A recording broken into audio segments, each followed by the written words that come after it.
Tonight, I want to talk about my favorite of the Ten Commandments.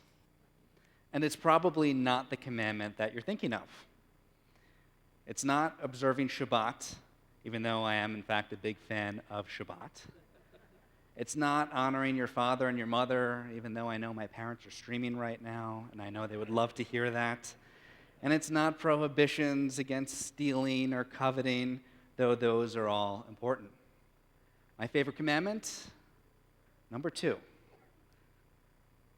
Lo ta'aseh lecha pesel v'kol tmuna. Don't make graven images or graven stone representations of God or of anything. Don't make graven images. Now, most people, in fact, most of our rabbinic sages, read this commandment as a prohibition against making idols that might worship any other god. But I want to suggest something different, a new interpretation of this particular commandment. Don't make even graven images of God. That's to say, don't fix your ideas of God so that they're inflexible, so that they're literally graven in wood or stone or any other medium that cannot be changed. In case you were wondering, yes, I am going to talk about God this evening, and I don't think you're going to walk away with a better understanding, a fixed image of God. And if you were, we might in fact be violating this very commandment of engraving images of God in our mind. I sometimes think that Judaism would be so easy if we just had a clear image of God. Perhaps a statue that was passed down from generation to generation with a clear set of beliefs, a clear theology about what God is. If only we can just say, God is some guy up in the sky on a cloud with white hair and a gray beard, sitting in a toga, raining down divine retribution with thunderbolts. And that might be the image that most of us grew up with, but that's not God. That is Zeus. And there's a good reason why Greek mythology had a shelf life of less than a millennium. I'm surprised that people believed as long as they did that a powerful deity such as Zeus could rule up in the sky and have control over everything.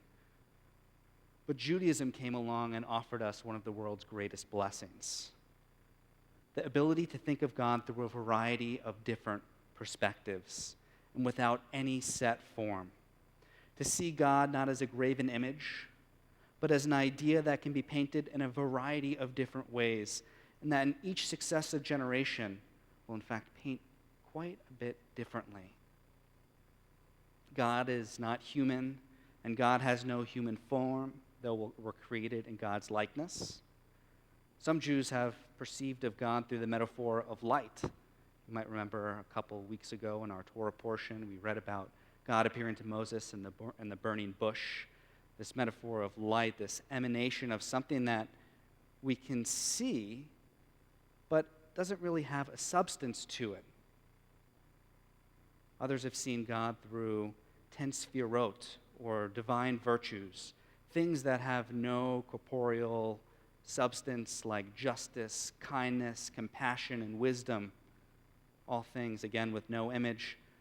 And Judaism has had ideas about God, but has always prohibited any artistic representation of God throughout our entire history.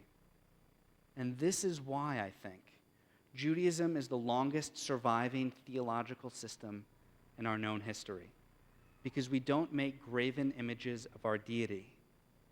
God evolves. In fact, what comes next in the Torah portion after the Ten Commandments is a story, a narrative. That's the very first violation of this law against idolatry, this law against graven images. It's the story of the golden calf.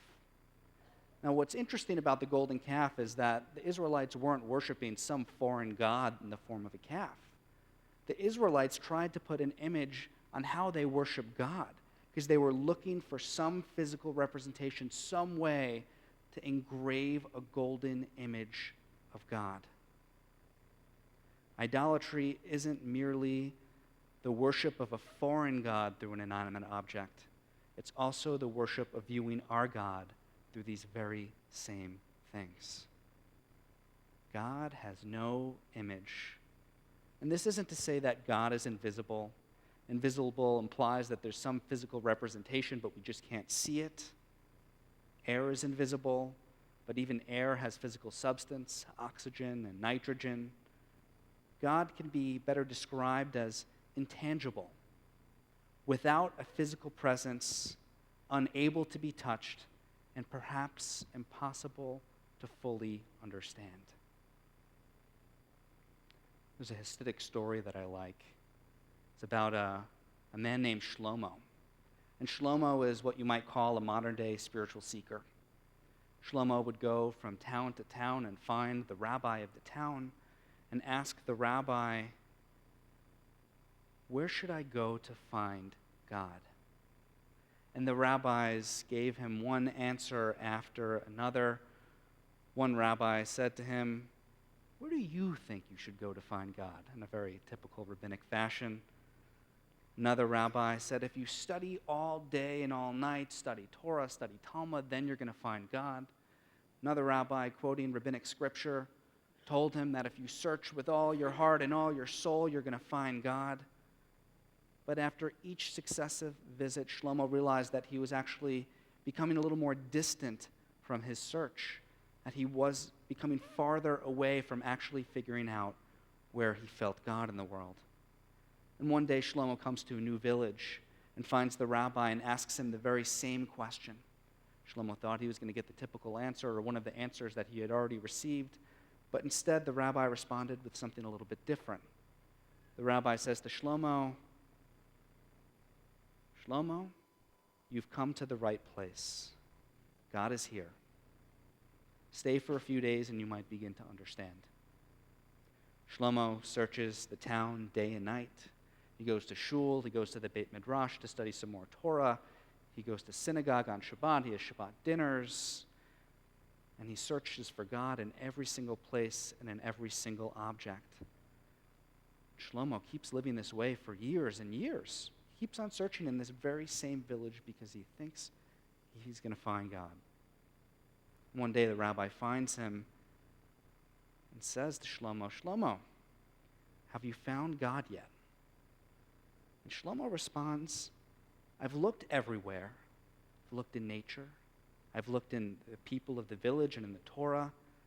I think I've found God, but I'm not sure where, how, or when I actually did." The rabbi replied, "Shlomo, God isn't a person.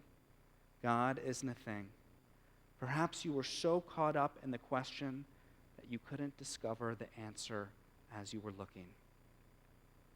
And the answer is that each of us finds God in our own way. Each of us feels God differently, and throughout our lifetimes, each of our theological beliefs are going to change. Our second commandment, number 2, isn't just about not making idols and not worshiping idols. That's actually pretty easy to do. The charge for us in today's age is to continue to grow in our beliefs about God, to continue to challenge our assumptions, to have conversations about theology and life's biggest questions, to be constant spiritual searchers, and to never settle for a convenient graven image of God. Shabbat Shalom.